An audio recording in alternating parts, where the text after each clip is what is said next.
नमस्कार।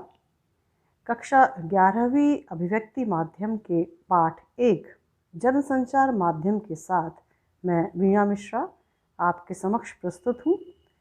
आज मैं पहला पाठ जनसंचार माध्यम से संक्षिप्त प्रश्नोत्तर लेकर प्रस्तुत हूँ।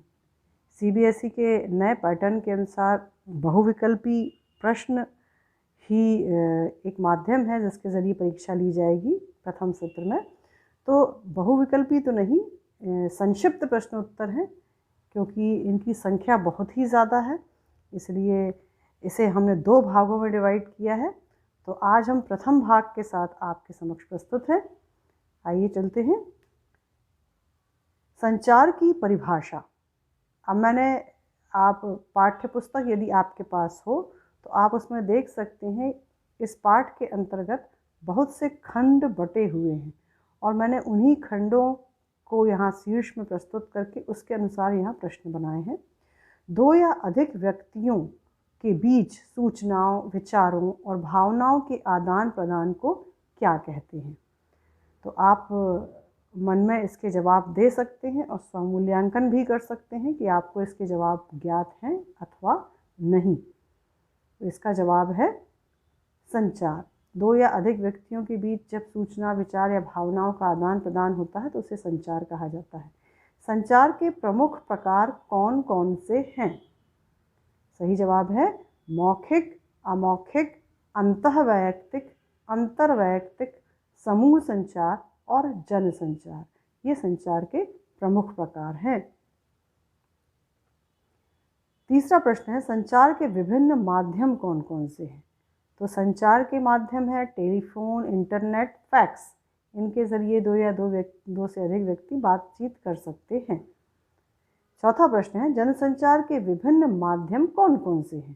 तो अभी हमने पढ़ा संचार के माध्यम, अब ये है जनसंचार। जनसंचार अर्थात मास कम्युनिकेशन। तो जनसंचार के विभिन्न माध्यम कौन कौन से हैं? जनसंचार के माध्यम है समाचार पत्र, रेडियो, टेलीविज़न, सिनेमा और इंटरनेट। 5वां प्रश्न है, संचार शब्द की उत्पत्ति किससे हुई है? तो संचार शब्द की उत्पत्ति चर धातु से हुई है, जिसका अर्थ है चलना या एक स्थान से दूसरे स्थान पर पहुंचना। 6वां प्रश्न है, संचार अनुभवों की साझेदारी है, यह किसका कथन है?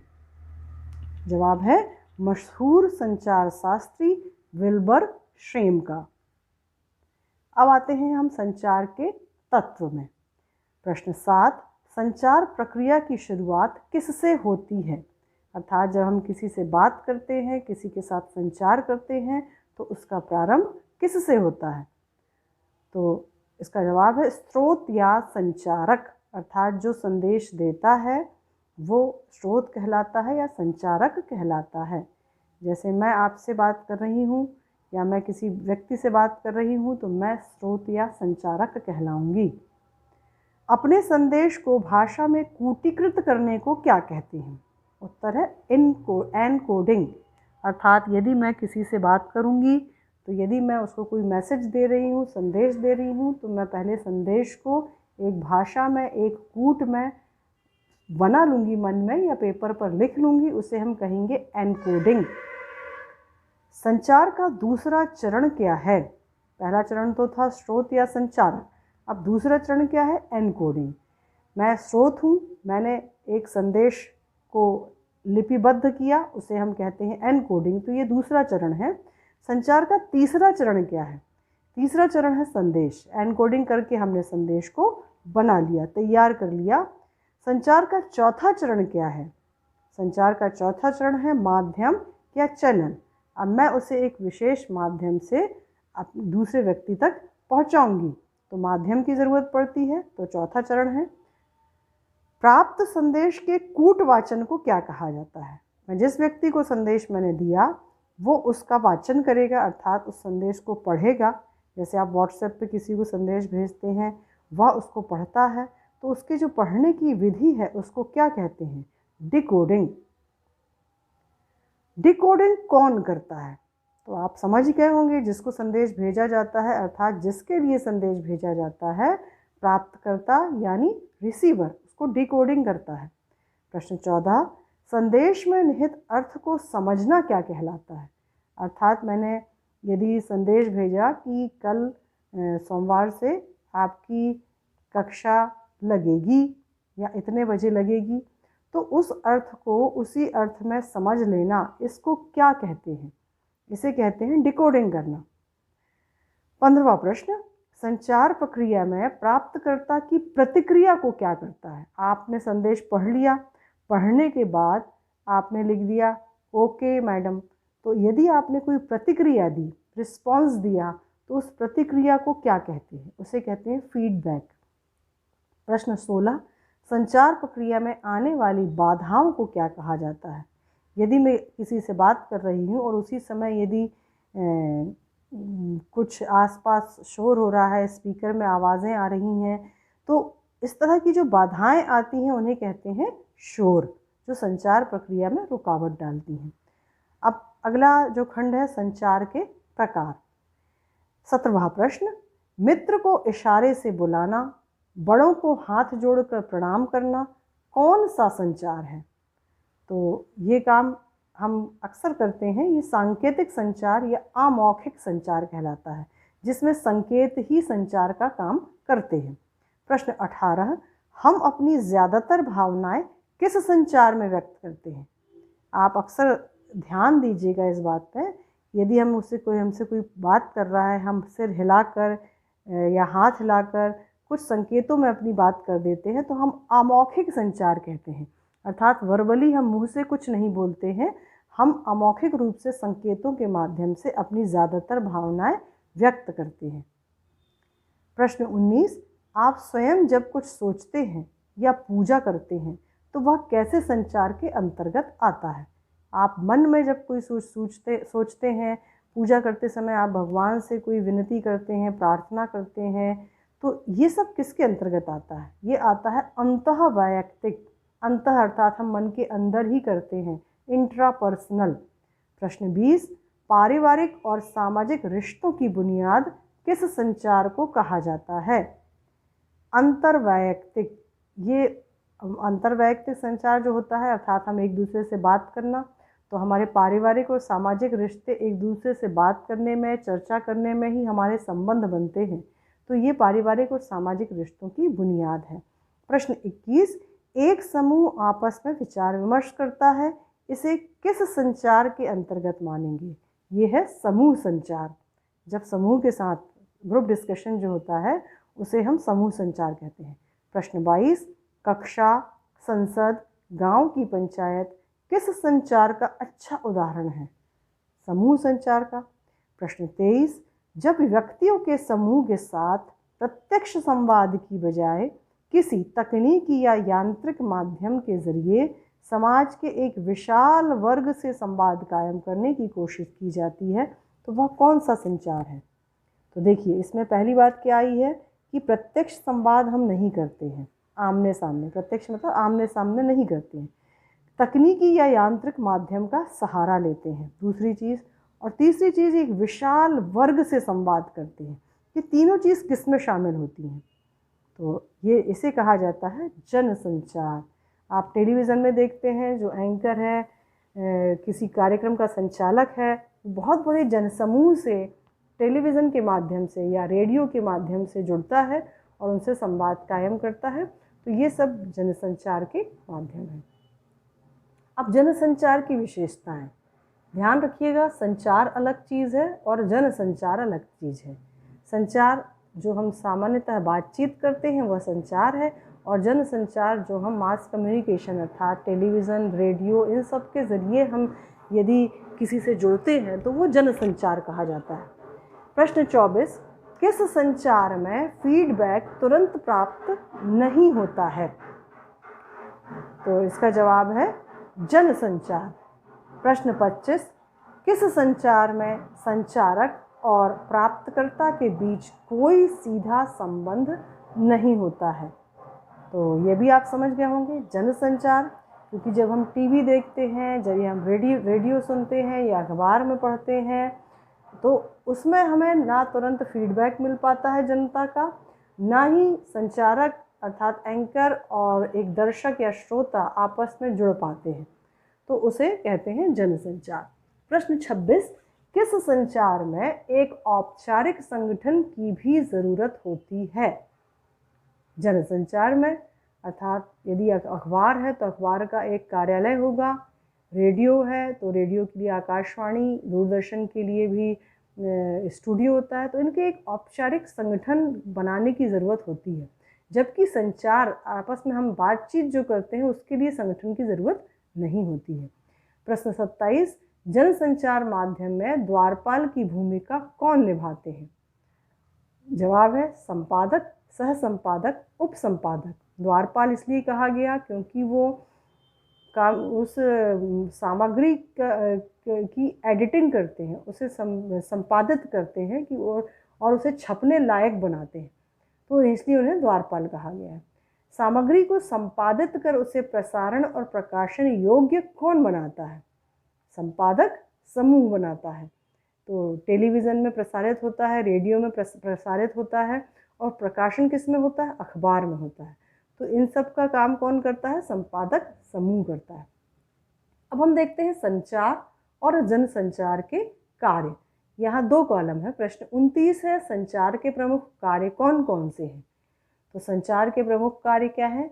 कुछ हासिल करना। जब हम किसी से कुछ मांगना चाहते हैं तो हम उससे बात करते हैं कि हमें ये वस्तु दें।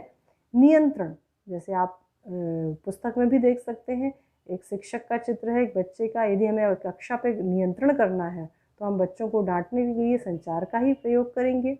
सूचना, यदि हमें सूचना देना है, कोई जानकारी देना है, तो हम संचार का प्रयोग करेंगे। अभिव्यक्ति, यदि हम अपने मन की बात को व्यक्त करना चाहते हैं तो भी हम संचार करेंगे।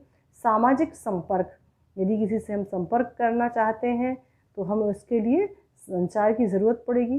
प्रतिक्रिया व्यक्त करना, किसी ने यदि हमें कुछ कहा है तो हम उसके प्रतिक्रिया स्वरूप जो भी अपने भाव व्यक्त करते हैं, तो उसके लिए संचार की ज़रूरत पड़ती है। अपनी भूमिका पूरी करना, हम समाज में जिस भी रोल में हैं, चाहे हम शिक्षक हैं, चाहे डॉक्टर हैं, चाहे विद्यार्थी हैं, तो हम अपनी भूमिका निभाने के लिए संचार का ही प्रयोग करते हैं।